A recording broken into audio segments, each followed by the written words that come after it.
The reason I joined the CPF is because my husband and I were both victims of crime. My husband was shot in an armed robbery at our home in 2004, and I was kidnapped in 2016 and taken with my vehicle and dumped in Katlehong. So through that we decided to become a part of the solution. I joined the CPF simply because a while ago I was actually robbed and there wasn't anyone really to help me. And I just think being a female as well, it's very important to, as a community, to be there for each other.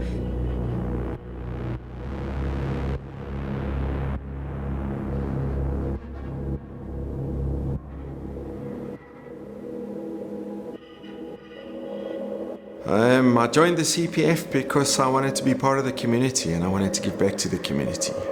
Everybody thinks that the police must solve everything, and they can't do that. There's a lack in education from the community, and there's a definite need for the community to be better educated, to understand what the police can do, what they can't do, what their mandate is to do, what powers they have, what powers they don't have. And to be a bridge between that. The CPF is the Community Policing Forum. We are purely residents that live in the area. Unfortunately, we don't live in an ideal world where we have 10 to 15 SAPS vans on the road. We have to, as a community, get together and help SAPS.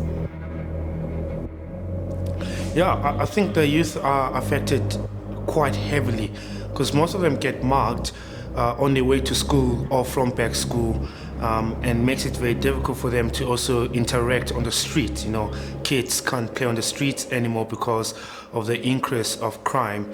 The downfalls I've experienced, I wouldn't really say they're downfalls, I'd just say very bad experiences. You're dealing with women with trauma that have been rape victims. But in the end of it all, you feel better because you get to help them and they feel a little bit safer because they're not out there alone.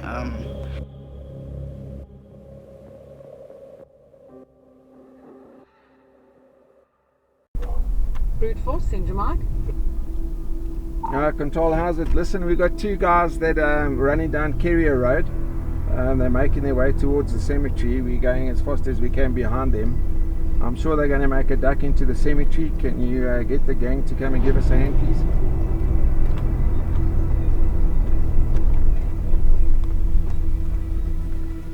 Copy that, team. Hope you all heard brute force.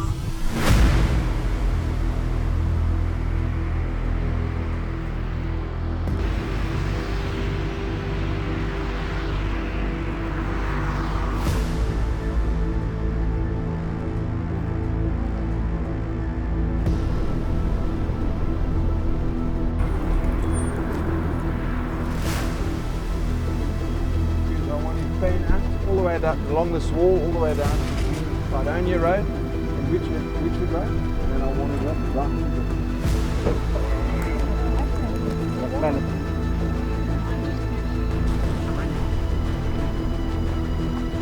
Come guys, run!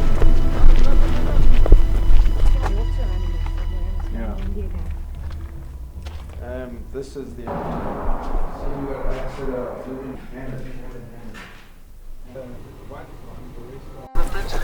Anybody seen anybody exit the cemetery? See all the stuff we found here? Yeah. I see we've got some nice fingerprints on that one. That will work well. Yeah. We can give that one to SAPS. We can get it from...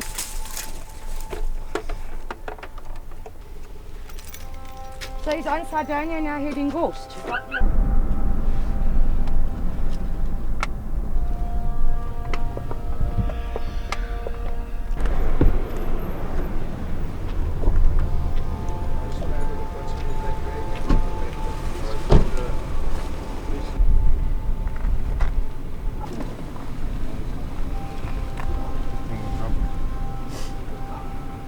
Can I ask you to take your shoes off for me, please?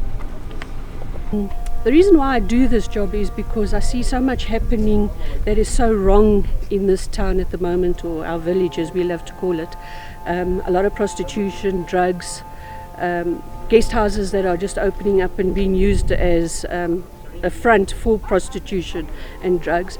And I just felt that I needed to get involved, and if we're all involved, all of us can do something. The benefit of joining the CPF is that the more people that are proactive in our community, it will benefit every single one of us, because not all of us can be selfless, come out every night and join, but in numbers we make a huge difference as compared to a few vans of the police coming out and things like that. But when we have a full force and a full team behind us, you feel safe, and also the community itself feels protected and safe at night as well. I think it's important for the community to get involved with the Community Policing Forum. It gives them a first-hand account of what's actually happening in the area, as opposed to not hearing about crime. When you join the CPF, you get a lot of information with regards to the crime. For most of us, knowledge is power, but for too many people in the community, the lack of knowledge is actually better, because the less they know, the less they worry. The less they worry, the less they're concerned. However, it's an unrealistic view, because you definitely need to know what's happening around you. You need to know your neighbor's name. You need to greet them. You need to have their phone number. You need to have a bond with them. You don't have to bribe with them. You don't have to live in their pockets. You don't have to take them sugar if they don't have any. But you certainly need to know what car they drive, what their movements are. When there's a strange car outside your house, you'll know that it's not a neighbor's car. Why is it there? What's the purpose of it? Phone your neighbor, get on a street group, send a message. But personally, you need to know your environment, and you need to know your immediate environment. And you need to belong to a bigger system that can actually assist you, outside of just relying on SAPS.